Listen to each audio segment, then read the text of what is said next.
What's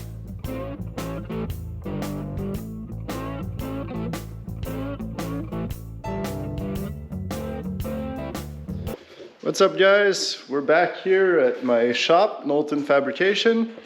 It's been a minute since I've made a video, but I've been really busy with some massive upcoming changes for the shop, which I'll be able to share with you guys very soon. Probably not the next video, but the one after. So we're back at the shop today for sort of redoing a previous video. If you guys have followed along the build for my trail car X3, this guy, then you've seen, I think it was part 2, where I built this cage. This cage turned out great. I really like it, but we're redoing it today, or in this video rather.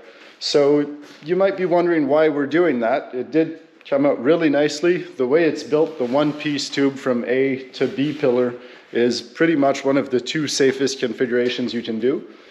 I like the way it looks, I like how it came out, I like how solid it is. This 120 wall DOM, excellent material. So the reason why I'm redoing it is sort of a 2 or 3 part. So this is my shop, my fabrication shop, Knowlton Fabrication. And I really like making cages, so selling this one kind of gives me an excuse to just make another.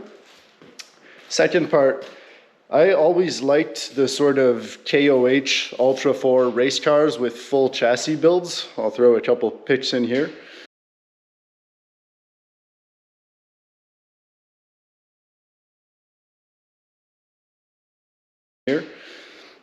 So I wanted to go a different direction with this. I want to start no longer having this sort of shaped, styled cage. I want to start a full chassis build. In different phases, of course. We're going to start by just making the cage section and maybe the rear chassis modifications. The other reason why I wanted to redo it is a little while back I did the bed delete, which I don't think I showed in a video, but typical stuff. And since that, the rear bumper tie-in that I had made no longer really followed the shape of the car, especially since I did the side exit exhaust here. So I just didn't put that back on. I think it looks pretty cool without it anyways. Keeping that same Ultra 4 style in mind, to have a spare tire back here, tools, parts, even a way to carry like a spare CV axle or whatever, and eventually do a rear mounted radiator. So yeah, so for today, part 1 of this is just going to be taking this cage off. I've got the buyer coming by a bit later today. So pulling the plastics off to unbolt this cage, get the bumper out of storage, get that all set up for him to be able to set it up on his race car.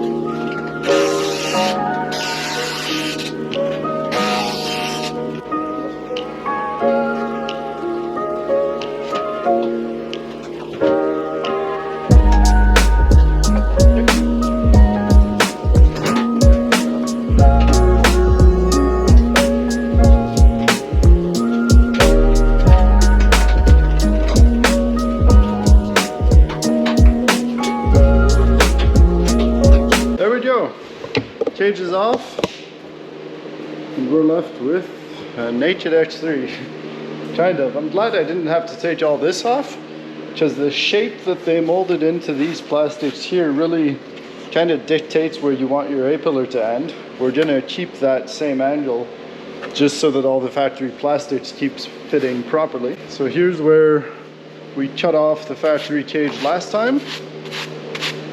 So rather than bolting onto this, the plan so far is to make a fabricated B-pillar, which I'll show you guys later on the computer. That's probably not going to happen today, but I'll be back on this tomorrow.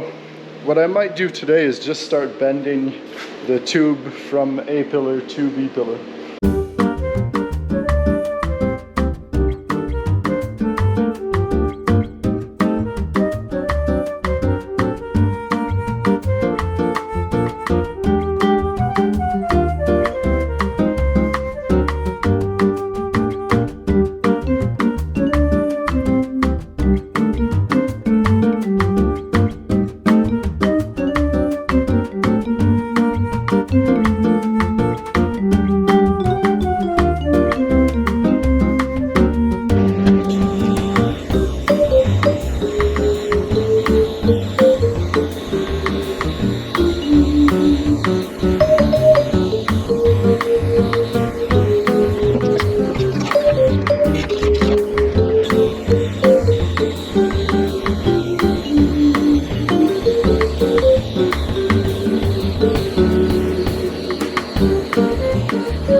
something like this.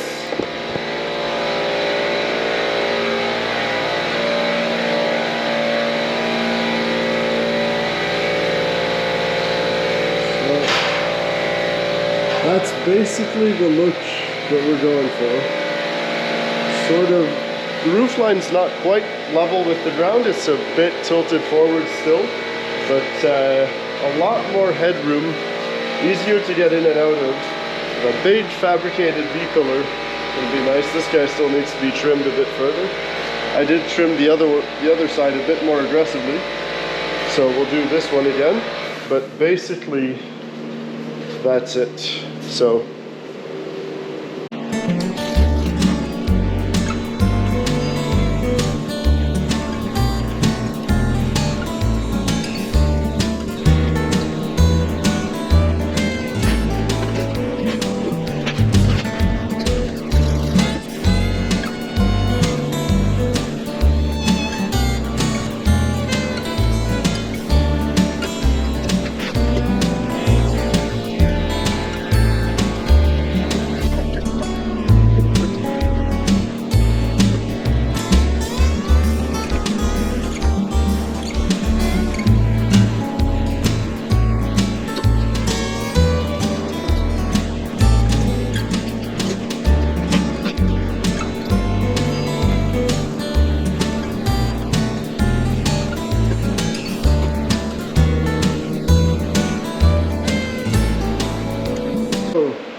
Caught up on a bit of welding there, so the front and rear roof bars are pretty much all welded in, so it's nice and sturdy now. Next step, we're going to be doing the roof bars, both the center roof bars. In my last cage I just did one centered one. I want to do dual here and sort of start centered on the back and come tapered out towards the front. So it'll give a good coverage over both driver and passenger helmets. And we're also going to get started on the A-pillar support. So we're going to tie this corner right around the front roof bar. We're going to tie a 1.5 tube in. It's going to go down and finish over here-ish. So trying to get it as far out of the way as possible without tearing up all the plastics. I want to keep it sort of factory fitment-ish as much as possible.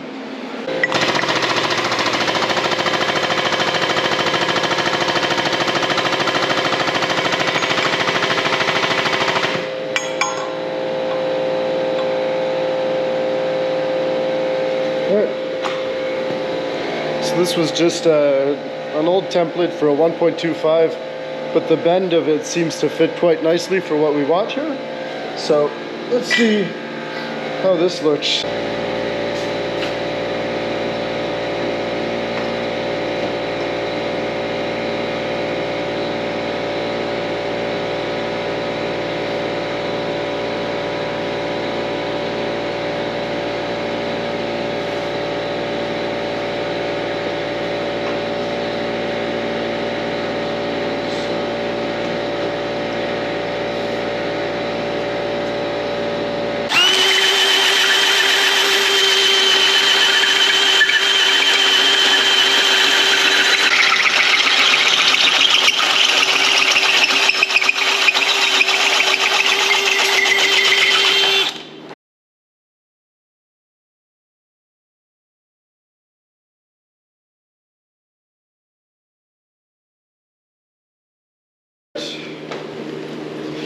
This is taking shape. What I just realized as I was attaching this stuff together is I'm kind of going towards the look of the rear end of the Speed UTVs, how they have that kind of pre-runner rear chassis section. It's sort of what I'm going after here. So you see how it sticks out a bit past the wheels, especially since I gave it 6 degrees poke back rather than vertical. We see a bit of that radius in there, and I'm pleased. Yeah, let me know what you think in the comments. Just to give you an idea, we're gonna have a 1.75 tube coming from here to here. So you see where this is going. This is obviously way too long, but that will be tied into the upper tube of the bumper. And then we're going to do something to tie the B-pillar to that tube. So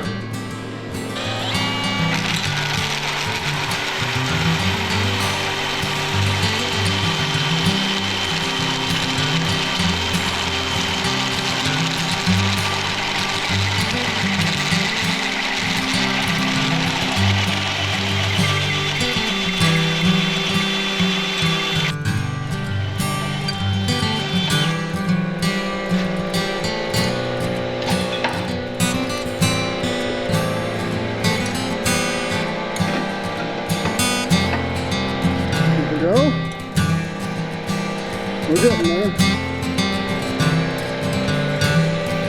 Yeah, we're catching on this little factory tie down. So I'll just have to trim this down for the notch to fit. But overall, it's not bad.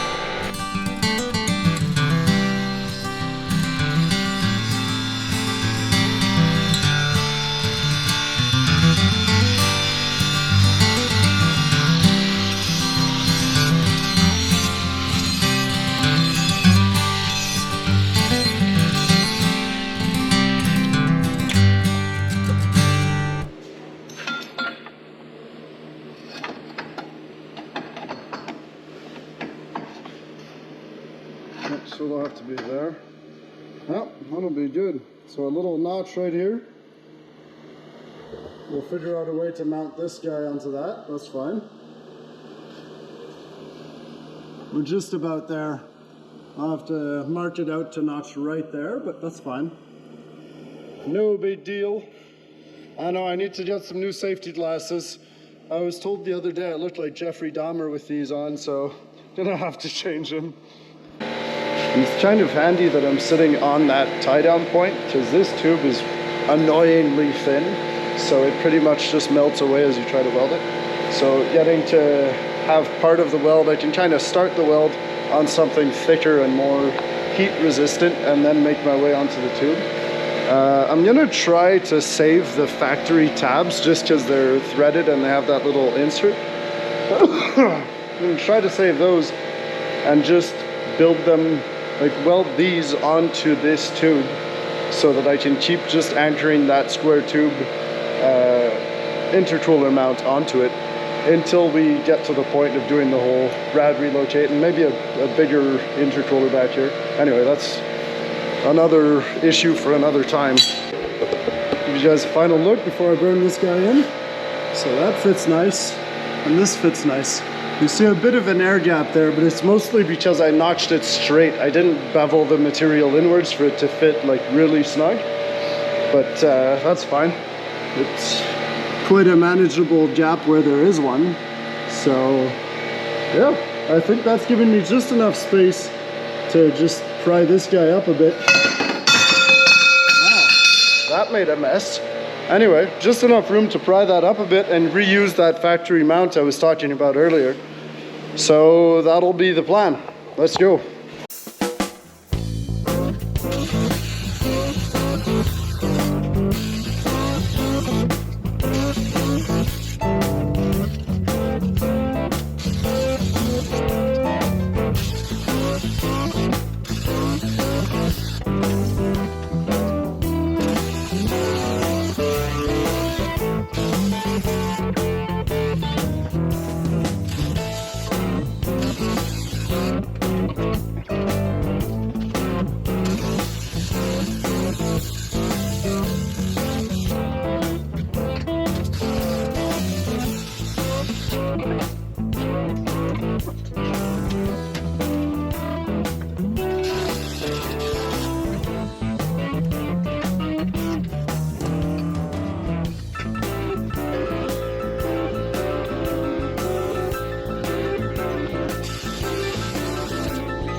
boys, we're back inside because it's minus a million outside, but there was your first look at the sort of finished, not quite, new setup for the X3. There's a couple things I was meaning to do that I ran out of both time and material to get done, so we'll have to finish that up later on. But I wanted to take a minute to talk to you guys about a problem with the X3s. These little guys, the radial joints on the back. I have gone through 2 sets of these, and these are factory OEM Canam stuff. I've gone through 2 sets within 6 months, and they're kind of a pain to replace because you've got to basically pull the whole knuckles off. So fortunately I did find a fix online. This is not a sponsored plug. I just figured since it's a pretty common problem when you're running taller tires, jumping the car and always sliding it around, it puts a lot of strain on these guys. So I wanted to talk about Precision Motorsports. There they are. So small company in the States. I spoke to the guy over there, sort of a one-man operation, kind of like here, so I like it. And he makes some really killer chromoly replacements. These things had like 200 miles on them, and I can feel the loose by hand, so they suck. So Precision Motorsports, barely more expensive than factory replacements going with the Canam stuff. And according to reviews online and people who have been running them for a long time, they seem to just last, which these guys clearly don't. So definitely check those guys out. I'm gonna put their website in the bio. Just like I said, not a sponsored plug. I just figured I'm definitely not the only one who's having this issue. So if you guys are after a fix for these, there you go. So anyways, we'll be back working on the X3 soon enough. Hopefully we'll get it out in the snow and make a bit of a video with it on that. But the next video is going to be the new build that we're going to be working on very soon. So stay tuned for that. Thanks for watching. Let me know what you think about the results. I'm pretty pleased with it. There's some stuff I'm not that pleased with. We're going to be reworking some stuff, finishing some other stuff, but yeah, let me know what you think, and please like, comment, subscribe, and we'll be back very soon with some off-roading and more shop stuff. So see you guys in the next one.